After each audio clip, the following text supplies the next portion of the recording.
Hi, it's Tony Robbins. Happy New Year. Listen, how's your new year coming out so far? I know it's early. It's January 15th, and I thought I'd send you out this little video message because you know what that day means, don't you? January 15th is the cutoff. Statistics show that 95% of the people that actually made a New Year's resolution have already broken it by today. And that's if you even made a resolution. Now, if you're the exception to that, I'm thrilled for you, and I support you, and I say keep rocking it. But if you've missed, maybe I could drop you a quick little message or two here that can help you not only recover, but get way beyond just making some New Year's resolution and make some real lasting change in your life. I mean, think about it. Most people don't even make a resolution anymore. Why? Because they've made them from years and years and years, and they know they're not going to follow through. So after a while, who wants to disappoint yourself? Who wants to be upset with yourself? Why even bother to set a new standard for this year? You know it's going to be the same as last year. If you're the kind of person watching this right now and you've actually opened this email and you haven't shut me off already, then obviously that's not you. So the question is, what is it that makes us even want to make a resolution? I mean, it's an interesting question. Why is it at the beginning of a year we have this tradition, but it goes beyond tradition. It's something inside of us that makes us want to make things better. And I think part of it is the calendar gives us this idea that we could have a fresh start, that we can start from fresh and have this great victory. And it's really, the calendar itself is quite arbitrary. It's wonderful to use it, but if you didn't use it effectively, let's use the calendar to serve you today. Let's just see, what does it really take to make this thing happen? Because there's no denying that inside of you, the only thing that's going to make you happy in the year ahead and the decades ahead is going to be having you have an experience where on a regular basis, you feel like your life is making progress. If there's one thing I teach, and I want to remind you of it, it's really simple. Getting things is not going to make you happy. That's good news in a tough economy. It's a good reminder. It doesn't matter what you get. Doesn't matter whether it be money or opportunity. All those things might excite you for the moment. Even a relationship, as magnificent it may be, might be exciting for a while. But if you don't keep growing, that relationship isn't going to stay exciting. So the secret to real happiness is progress. Progress equals happiness. And if we can make progress on a regular basis, we feel alive. And that's why at the beginning of the year, we get this thing like, okay, I can have this fresh start. I could really do what my soul desires. I could expand. I could grow. I could improve. I could change. Or maybe better than change, I could progress. See, think about that. Progress is an aliveness to it, doesn't it? You don't have to work at changing. People say all the time now, well, I'm working on changing. Don't worry about it. You don't have to work on changing. Change is automatic. Your body's going to change whether you want it or not as the years go by. And no matter how hard you work, there's going to be some changes going on there. The economy is going to change no matter what you want it to do. The weather is going to change. Relationships are going to change. Everything in life is always changing. We don't have to work on change. Change is automatic, but progress is not. So if you want to make real progress, then you really got to look at your life in a different way. You got to say, I got to take control of this process and not just hope it's going to work out like people do who make a resolution. Because really, isn't that what they're really doing at the beginning of the year? They're saying, well, here's my resolutions for the year, and they really basically tell you their wishes. It's their wish list. It's what they hope it all comes together. And then they call it a resolution, but they don't know what a resolution is. When you resolve something, to have a resolution is to resolve it. When you've resolved, this is how it's going to be. That's when you cut off any possibility except the thing you've committed to. It's like the old adage, if you want to take the island, you burn the boats. Because when you burn those boats, there's no going back. You're going to find a way to make things work. And most people, they're stating what they hope will come together. And if it doesn't happen, then they're disappointed, but they're not too disappointed because they're not too vested. What does it take to successfully create a lasting change in your life? To not only have a New Year's resolution you follow through on, but really have a lasting change? Well, the first step for lasting change is very much like making a New Year's resolution. Fundamentally, it's the same. The first step is you got to have a vision for what it is you really, truly want. Not what you think you want or what you should have. I mean, what are most people's New Year's resolutions? I'm going to stop eating sugar. I'm going to stop smoking. I'm going to lose 10 pounds. The problem with that is it's not very inspiring for most people. It's not telling you what you're going to get. It's only what you're not going to do. And it's kind of hard to have you move forward with that. A vision is about what you're here to create. A vision that really works is one that excites you. If you say, well, my resolution, my goal, my outcome for this month, this week, this year is to lose X number of pounds, that's okay, but it's not very compelling. It has to be a compelling vision. It's got to have something that has the power to pull you, not something you have to push yourself to do. Those are two different kinds of motivation. Push requires willpower, and willpower never lasts. What will last is pull. Having something so exciting, so attractive, something you desire so much that you have a hard time going to sleep at night and you get so up early in the morning to rock it and take it to the next level. That's what you're looking to create. And that isn't easy to get. But one of the reasons we do seminars and events and we say, why do that? Why not just read a book or something? Is because when you get in an environment where you're with people that are being put in a peak state, like when you're going to a sporting event, if you watch a sporting event at home, it might have a certain level of excitement. But when you're in a stadium with 50,000 people, suddenly it has a whole different level of intensity. And we feel that. And the bottom line of our follow-through comes down to our emotional intensity. In a different state of mind, you're going to come up with a much better and a more exciting vision than if you're sitting on the couch going, okay, what are my new resolutions for this year? And you're doing it the morning after the new year has started and you're a little inebriated and the football game's on in the background. Probably not going to have the power of focus there. Probably not going to have the power of the energy to create something that's going to pull you for this year. And you got to do that. So it's got to be a vision that's compelling. Something that it's going to be a gift to make sure that it happens. And also, along with that compelling vision, you got to have strong enough reasons that you're going to follow through when the going gets tough. That's one of the biggest things missing for most people. They say, this is what I want to do. It's not very exciting. It's not very compelling. But most importantly, they don't have strong enough reasons to push themselves through what's going to be necessary to get that dream, to get that goal when the inevitable challenges come up. When you're starving, hungry, and you're trying to go on a diet, right? When you got no time and you're stressed out and you haven't worked out still, and that's what you're supposed to do. When the economy gets tight and what you thought you're going to do doesn't work, and so you give up on the goal instead of finding another way to get there. You don't let the fear take you over if you've got strong enough reasons. Those reasons can be positive, or those reasons can also be negative. They can be, if I don't do this, this is going to cost me. And if I do this, this is what I'm going to gain in my life. Reasons come first, answers come second.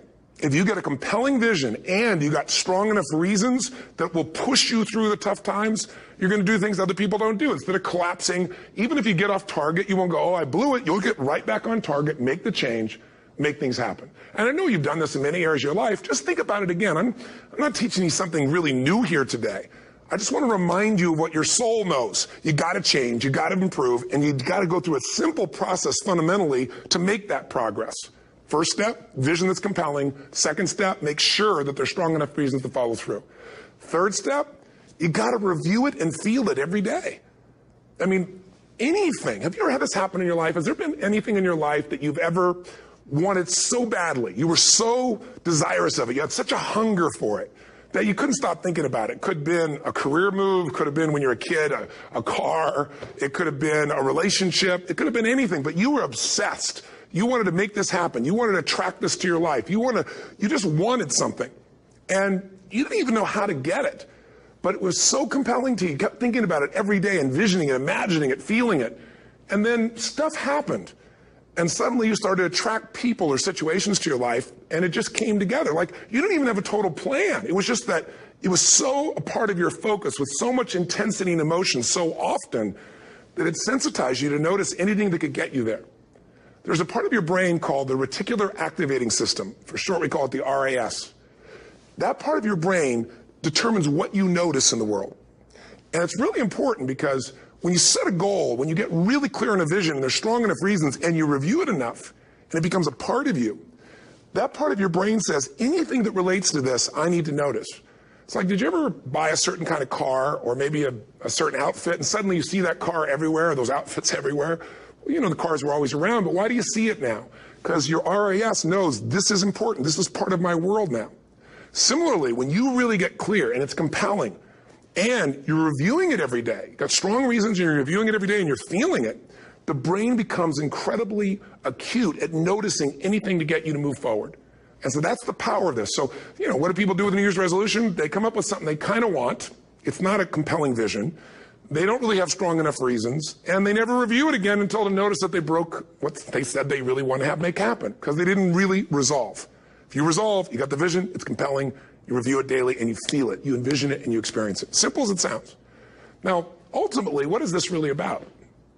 Ultimately, if you're going to have lasting change in anything, you're really talking about just raising your standards. I always tell people, if you want to know how to change your life, I give it to you in 3 words, boring as it sounds: raise your standards. What does that mean? corny as it sounds. Raise your standards. Oh, thank you for the breakthrough thought, Tony. I'm glad I wasted my time watching this little email with you. But think about it. Lasting change is different than a goal. You don't always get your goals, but you always get your standards. Maybe it would help you is to think about it this way. I try to explain standards to people with a different set of words. Think of it as everybody in life gets their musts. They don't get their shoulds. Like, think about it. Most people have a list of shoulds, don't they? Don't you have a list of the shoulds, things you should do, you should follow through on?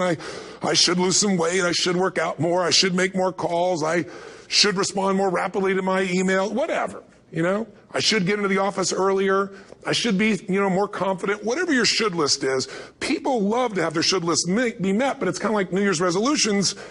If it does, it's really exciting, but if it doesn't, which is most of the time, it's a little disappointing, but you kind of know it's not going to happen. But when you decide something is a must for you, an absolute must, when you cut off any possible, you say, I'm going to find the way or I'm going to make the way. Human beings, when they resolve things, when they make a real resolution inside themselves, which is they raise the standard and they make it a must, they find the way. Think about it in your own life. Haven't you had some area of your life where you raise your standard and your life has never been the same? Maybe at one time in your life you smoked cigarettes, or you did something and you did it for years and you kept trying to change it and kept telling yourself I should. And then one day something happened. Something just clicked you over. Something took you over that kind of tipping point. And inside yourself you said no more. And it was a very, very different experience, wasn't it? Something inside of you shifted. And what was a should became a must, and you've never gone back. Is there an area like that in your life you can think of? Again, did you ever smoke cigarettes? Did you ever eat a certain way, drink a certain form of alcohol, and then finally say no more, and you just don't go back? And notice this, it doesn't really take any willpower anymore. Because somewhere when we make this click, when we make something a must, we attach ourselves to it. It becomes part of our identity. And one thing I've learned in the last, 33 years of working with people from now over 100 countries, 4 million people, is human beings absolutely follow through on who they believe they are. If you said to me, well, I'm really going to work hard to stop smoking, but, I've been a smoker my whole life, and I am a smoker. I know your days are numbered. You're going to be back smoking cigarettes again, because we all act consistent with who we believe we are. I tell people the strongest force in the whole human personality is this need to stay consistent with how we define ourselves. If you define yourself as somebody who is really conservative, you're not going to be crazy and act nuts unless you're really drunk or something, and then you can say it's the alcohol. When it's really just you finally getting permission to be yourself, the alcohol is your excuse. If you're a really crazy person, you act crazy, outrageous, playful. You don't act conservative because that's not who you are. Very often people say, well, I can't do that. I'm not that kind of person. And I always say to people, really, when did you define yourself? I mean, really, how many years ago did you come up with what you could and couldn't do in your life? How many years ago? Most people, if they really look at how they're living their life today, it's based on a set of standards, a set of beliefs that they made choices about 10, 20, 30 or more years ago. I mean, very often we made decisions in our youth or very young about what to believe, about what we were capable of, about who we are as a person, and that becomes the glass ceiling, if you will, that controls us. There's a corny metaphor, but it's true. I remember one time I was with my family at the circus, and there was a person there, and they had this big, giant elephant. And you look at this elephant, and they take this little rope, put it around the elephant's neck, and they drive this stake into the ground. And I mean, you look at this, and you know that elephant could rip down the entire tent with almost no effort. And yet, the elephant doesn't struggle, doesn't try. Why? Because the elephant's conditioned. And they take that elephant and condition the elephant when it's a baby elephant. That's how they train them. When it's a little baby elephant and it doesn't have the power yet, they put a big rope around it and they drive this huge stake in the ground, and the elephant fights and fights and fights. And one day, finally, that elephant decides, I'm not capable of pulling this out. And once that becomes the definition of an identity of anyone, an elephant in this case, they don't even try anymore. It's just who I am, that's how it is, that's just the way it is in my life. I'd like to ask you to take a look at any place you've got a limitation and ask yourself, when did I decide to accept that limitation? And you may not even see it as a limitation. You might see it as just that's who I am. But so often in our lives, we've adapted to be a certain way so that we don't fail or so that people will like us or respect us, but it's not necessarily who we are. Joy comes when you're spontaneous. It's really hard to be truly happy when you're not being yourself. And most of us have no clue who we are. And so a big part of my work, if you've ever been to an event, is to get people to do things spontaneously without thinking, because that's when the real you shows up. That's when the energy comes alive. And when you do that, when you start to connect to your true nature, suddenly there's energy available for you to set a higher standard for what you want in your life. That's what this is really all about. And when I talk about standards, when I talk about, shoulds versus musts, think about your own life. I know there have been areas in your life where some point in time you just shifted and you raised the standard and your life changed. Because whatever people have their identity attached to, they live. We live who we believe we are. That's just how it works. It's just kind of like, I'll give you an example. Look at your physical body. Your physical body today is an absolute reflection of only one thing. Not your goals, not your desires, but your standards. The identity you have for yourself. If your standard is you're an athlete, then there's a certain amount of strength, a muscle tone, and energy that's available in your body on a regular basis because that's who you are. And so you do whatever's necessary to maintain that identity. Again, the strongest force in the human personality is this need to stay consistent with how we define ourselves. Because if you don't know who you are, you wouldn't know how to act. Once you lock in on that identity, your brain finds a way to keep you there. If you say, man, I'm overweight, I've always been overweight, I'm big boned, and that's the story you've got, then you're going to always find a way to get back there. That's your settling point. That's your identity. That's where things lock in. If you see somebody who's in really great shape, you ask them, do you work out? You know the answer. Yes. How often? And they'll tell you 3 times, 4 times, 5 times a week, whatever. In a seminar, I'll ask people, who here works out at least 5 days a week? And I'm stand up. And you look around that room, and you know that they work out 5 times a week because you can see their body. You don't just get a result without some kind of action, without some form of ritual. Ritual meaning actions you do consistently. Now, do you think those people that are out there working out 5 days a week, do they have more time than you do? Or I have, or anybody else? Of course not. Is their life less busy? Of course not. It's just a must for them. They must work out that way, and they've made that turn and their life's changed. So I'm not saying you have to work out 5 days a week. I'm just saying whatever you really want, wants don't get met consistently. Standards do. Whatever you identify, this is who I am. And so it's not so much about changing your identity as there's expanding it. Deciding that, instead of your goal is to lose 10 pounds, which is not compelling, what if your vision was to get back to my fighting weight? This year, this month, this next 90 days, I'm going to transform my body. I'm going to take on a new challenge. I'm going to find some technique or strategy. There's a million of them that can reframe myself where I want to feel younger, stronger, more vibrant than ever before. Here's my reasons. Because I want the energy to really make my life work. Because it's tough out there and I want to be stronger than I've ever been before. I want to go in front of the mirror and if I'm naked, not, want to laugh. I want to look there and take a good look and go, yeah, I'm proud of whatever I see there.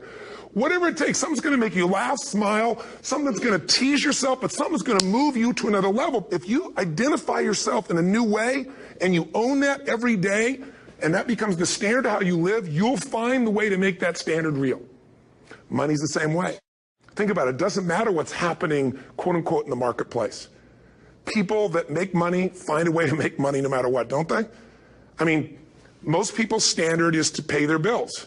So that's what most people find a way to do, even when economic times get tough. Most people, if that's their absolute standard, they find a way. Some people's standard is pay their bills most of the time. And so most of the time they do. Some people's standard is not just to pay their bills, but to take care of their family and maybe even some of their friends. And they find a way. In fact, some people may be in a family where they don't have enough money. They barely have money to pay their bills. They work their guts out. And then somebody, their mother, their father, somebody else, their sister gets ill, and there's not enough money to take care of it. Nobody else has money in the family. They don't either, but they find a way to get that money to take care of their mother or father, don't they? And pay their bills. They never could do it before. Why? The situation made them raise their own standard. And not everybody does that. Somebody else in the family might have money and still not take care of their mother. It all comes down to the inner game, my friends. Changing your life is a change in the inner game. The outside world you can't control, but you have absolute control over this one if you learn the dynamics of what shapes you. And identity is one of those simple, clear, fundamental basics that if you start to shift it, everything else will shift in your life as well. Some people, by the way, have to have more than enough money to do what they want, when they want, where they want, with whomever they want, contribute the way they want. And if that's their must, they find a way. I know that sounds overly simplistic, but it's true. You know, somebody once said you could take all the money in the world out of the hands of everybody, out of all the wealthy people in the world who are really successful, give it to other people. It wouldn't take too long. Those people would have it back in their hands. It's not because they're manipulative. It's because they have a standard. Some are manipulative, don't get me wrong, but they've got a standard of what they're going to find a way to make happen. I'm just simply saying to you, take those 3 magic words and live them. Raise your standard. And if you really want to do it, then I'll tell you the most important secret. Have you ever done this? Have you ever told yourself you're raising your standard? Okay, I'm going to go make this happen. I'm going to go make this much money. I'm going to transform my kids. I'm going to create the ultimate relationship in my life. I'm going to transform my body, whatever it is. And then you don't have strong enough reasons and you don't use it. You don't follow through. It's because you didn't back up your standards with what makes those standards real, and that's rituals. Rituals are where the power is. Whenever we do our Robbins results coaching, and we say Robbins equals results, the way we get results with people, it's the same way if you listen to my Ultimate Edge program, or back in the old days, Personal Power, or if you went to one of my seminars. You know what I do is I take these huge challenges you got and we break them down into little bite-sized steps. Little things you do each day that after you do them, you get so much momentum that it's easy to succeed. You're not overwhelmed. You have these victory day after day after day on little things. If you went through Ultimate Edge, I'm sure you learned about the hour of power, or the 15 minutes to be able to be fulfilled, or 30 minutes to thrive, where you literally just condition your body and emotion with a couple little rituals. So it doesn't matter what's going on in your world. You feel that strength, and it's not fake. It's not some pump up. It's coming from inside you, and it works. Rituals define us. See, all the results in your life are coming from your rituals. They start with a standard and then have rituals that follow it up. Like, for example, if you are where you want to be physically, you have very different rituals than if you're not where you want to be physically. If you're overweight, you and I both know you got a different ritual than if you're physically fit. Completely different. You get up in the morning, what's the first thing you do if you're fit? Your shoes are there, you roll over, doesn't matter how you feel, you put on your shoes, you lace them, you start walking, or whatever that ritual is. If you're overweight, you roll over and you have a very different ritual. You might roll over several times to turn the alarm clock off. You go in and get your mocha, smocha, whatever, special coffee. You stop by at Starbucks, whatever the case may be. You have your nice sugar muffin. It's supposed to be really nice for you. Whatever you do, it's a different ritual. If you have a great, passionate relationship, you have very different rituals in how you come home than if you have a lousy relationship. When you come home and the first thing you do is you're tweeting somebody, or you're emailing, or flipping on the news, or you don't even come home. What are the rituals? Whenever I study people that are successful, what I look for is what's the standard they hold themselves to, and then what are all those little rituals that add up? Because think about it. Success and failure are not giant events. They don't just show up. You don't just suddenly become successful or suddenly have this cataclysmic event that makes you fail. It may look that way, but failure comes from all the little things. It's failure to make the call. It's failure to check the books. It's failure to say, I'm sorry. It's failure to push yourself to do things physically that you don't want to do. And all those little failures day after day come together until one day some cataclysmic event happens and you blame that. That event happened because you missed all the little stuff. Do you agree with me? And success, by the way, is not some overnight event. It's all these little things. Success is having a vision. Success is making it compelling. Success is really seeing it and feeling it every day with strong enough reasons. Success is feeling the sense that I'm here to grow and I'm here to give something to the world more than just myself. Success is caring about other people. Success is calling and saying, I love you in the middle of the day for no damn reason. Or sending a note. That'll change your relationship. Have a ritual of something funny, playful, or a surprise you do. How many relationships are dead today because they have no surprise rituals anymore? You need to have some rituals, some cool things you do that nobody else does that gives you a better life than anybody else has. All the little stuff. That's where success comes from. In business, it comes from delivering more than anybody could imagine. All those little things add up. People go, wow, that's who I want to do business with. It's true in any area of your life. So if you look at somebody who's really successful and you think, wow, they're so amazing, they're such a genius, you got to dig underneath and you got to remember something. People are rewarded in public for what they've practiced for years in private. Myself and my business people say, how do you get up and speak? And you have no notes and you go for 3 days and nights and the room is like, everybody's wired and it's incredible. It's like a rock concert. How do you do that? How do you have that confidence? Oh, it's not confidence, it's experience now. But I did so much behind the scenes and I still do to make things right. How many people would know that since the time I was 17 years old, before I walk out on stage, still do to this day, wouldn't need to do it, but I still do it, I never walk out there without being in an absolute peak state of mind. You know, there are days my back is hurting, my throat was hurting, or I may have had a challenge, or my father passed away, and I've still got to deliver for these people because my standard is give my all every time. Every event has to be better. Talk to anybody who's been to our events for 5, 10 years, some of our trainers, and they'll say, I don't know how he does it. He always finds a way to make it better. That's not an ego thing. That's a standard in me. I have to find the way. And my ritual, though, is I prepare, I think, I gather new information, I figure out how to put something across better. What do people need? I spend time with our customers. I see what's going on. And before I get on stage each time, I have this little ritual to put myself in a state of mind.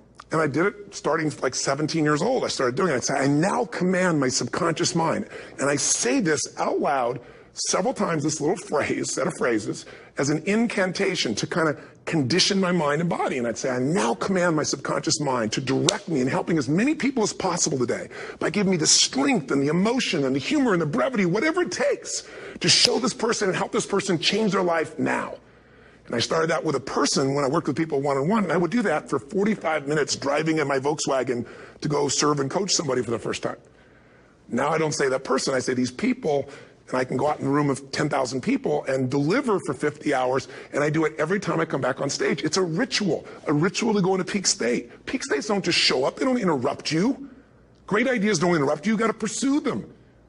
I talked to Michael Jordan, I'll never forget, at the peak of his career, and got to watch his final game, saw him backstage and spent some time with him, and it was a pretty exciting time. He was the greatest basketball player I think that ever lived and has ever lived. And I asked him, I said, you know, what sets you apart, Michael? You know, what is it? And is it God-given talent, ability, skill? What is it? And he said, Tony, you know, he said, I can shoot you straight, and you know it's not, you know, me trying to act humble. He goes, I have a lot of talent, a lot of God-given talent, a lot of skill. I've worked really hard. But he said, really, it's my standards. He said, every day I demand more from myself than anybody else could humanly expect. I'm not competing with somebody else. I'm competing with what I'm capable of. Magic formula. Because most of us lower our standards. Why? Because who you spend time with, my friends, is who you become. One of the biggest reasons I started going to seminars when I was like 17 is I had nobody around me as a great role model. I could read about somebody, but being around people, being in that environment was very different. Finding a way to go to work with someone who lived that standard of life was very different. You get around people with low standards and you compete with it. You don't need to compete with it. It's like, okay. I mean, remember Jerry Springer? I don't know if he's still in the air, but you know, I remember he used to get people on the show and I thought, where would he find these people? And why would people watch? I'll tell you why they watch. They watch these people and go, my life's still pretty darn good compared to that person. Look at them. You don't have to change your life. All you have to do is find somebody with a lower standard and you'll feel good about yourself. But if you feel that good feeling, it's an illusion. The only thing that's going to make you happy, my friend, in this year or any other, is to step up. It's to raise the standard. It's to discover what you're capable of and feel that incredible power of pushing through whatever's holding you back and get to the other side of more of your true self. That's what this game's all about. And look at the best of the world in anything. Tiger Woods, what's his vision? To win golf tournaments? No, to be the best that ever lived. That's his goal. That's his vision. But here's what's interesting. He backs it up with rituals. If you just have a vision and you don't have the rituals, stop lying to yourself. His rituals are, he started doing things nobody did before. He went and started lifting weights. Golfers lifting weights? No way.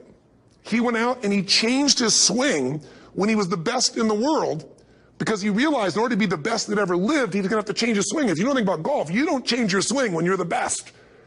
And he went and retrained himself because he has different rituals than other golfers. Now many people are modeling his rituals to get better.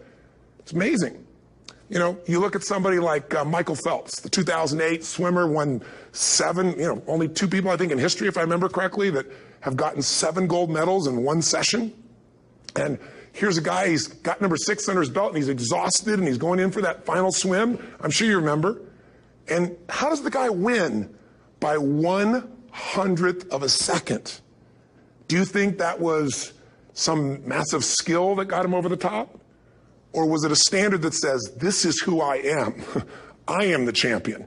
And no one is taking this from me. And somehow in those final milliseconds, 1/100th of a second, he pushed himself just beyond his competitor.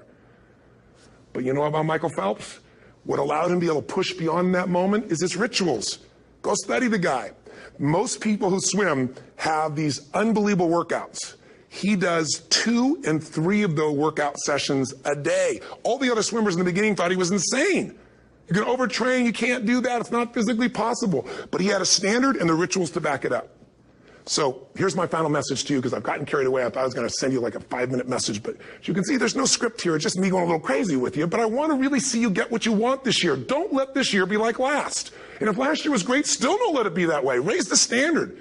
If your life is perfect and extraordinary, you darn well know you're not going to be happy unless you keep making it better. That's what makes us feel alive. It's not what we get that makes us happy. It's who we become and what we're able to give because we become more. That sense of contribution is what creates the deepest meaning. So here's my assignment for you if you want one. If you want to go from conversation to some action, here's a simple thing to do. What's an area of your life right now that you really want to improve? What's an area that's important to improve? If your body's great, how about your career? If career's great, how about your relationships? Intimate one especially, or your kids, or your relationship with your creator, your spiritual side of your life. Or is it your finances? Figure an area that really matters. Decide on that area. Number one, write down what your life is like in that area right now as specifically as possible. So you might say, well, I'm 13.5 pounds overweight, whatever the weight is, whatever the situation is, or my body fat's like this, or I wake up exhausted in the morning, and you write the truth of where you are right now. So you're real clear. Or I'm not in a relationship. I say I want a relationship, but I'm not in one, and I don't seem to find them. All the good ones seem to be gone is my belief. And I really do want one, but I don't have it. Whatever your definition. Or I'm in a relationship, and God, I wish I wasn't in a relationship. I'm planning my escape. Wherever you are. Or I have a wonderful relationship. We love each other, but there just isn't enough passion. Just write the truth of where you are. The area you want to change, but write how it is. And then the second step is, this is where you got to be really honest with yourself. What are the rituals that have put me there? Because whatever results you're getting, even if you don't like the results, there's some rituals that are keeping you in that place. There's some rituals of what you eat or don't eat, how you move or don't move, how you sleep or don't sleep. There's some rituals in the lack of variety or spice or energy or focus in an area. There's something you're doing, and it's usually not one thing, it's a bunch of little things that you kind of do consistently whenever you think about getting in a relationship, whenever you think about working out, whenever you think about money. You get yourself in a state of overwhelm. You start thinking about all the things you can't control. Just write down all the rituals you have, and then here's the third step. What do you want? What's your vision? And be really specific. I want to be my fighting weight. I want to be the strongest I've ever felt. I'm going to turn whatever it is, be specific. And then, last step number 4, what are the rituals that'll get you there? What would you need to do differently each morning if you're going to be that kind of energy, that kind of strength? How often would you work out? What days would you work out? What time? A ritual is something you do consistently, usually at a specific time, so it becomes automatic. Let me tell you something. Willpower doesn't last, but rituals can last a lifetime. I bet you have some rituals in your life right now you've been doing for years, even though some of them don't serve you. I'm just saying, wake yourself up. If you want a new year and a new life, you don't need to start on January 1st. Start today. Start with this little video. And just begin to see what happens and see how easy it is to just do a few little rituals. Don't do them all, just do 2 or 3 new things. And you know what happens? You'll get momentum. Because once you discipline yourself in one area of your life, you feel yourself doing it in other areas as well. And I always say something that my original teacher taught me. I always remind people, there's always 2 pains in life. There's the pain of discipline, or there's the pain of regret. And discipline weighs ounces, as my friend Jim Rohn taught me. Regret weighs tons. You don't have regret. So right now, what do you want to change? What's it really like? What are the rituals that got you there? That'll take a little homework. If you're not sure, ask the people around you. They'll tell you what your rituals are. What do I really want in depth? What are the rituals that'll get me there? And then get yourself to start a few of those actions and lock them in place. If I can help you in any way, we're here as a company to support you. Come have an event with us. Come to Unleash the Power Within or Mastery University, or get a coach. You can get a free coaching session if you call our company and click on something on this. We'll probably have something on it, or get a product. Or don't do anything with us, but do something with somebody, starting with you. If you make the changes in yourself, you're going to be proud this year, and no amount of money or accolades from other people can mirror the feeling of being proud of knowing you've taken back control of your life, or you've taken a great life to another level. Because once you do that, you have something you can give other people, whether it be your kids or your friends or your family. And ultimately, that's what life's about. So thanks for listening. I don't know how long I went here, but I hope this has been helpful for you. I just thought it's a new year, and I want people to be able to truly create a new life. And until I see you again, hopefully soon, or gets a chance to meet you, live strong and live with passion. And of course, God bless to you. Happy New Year.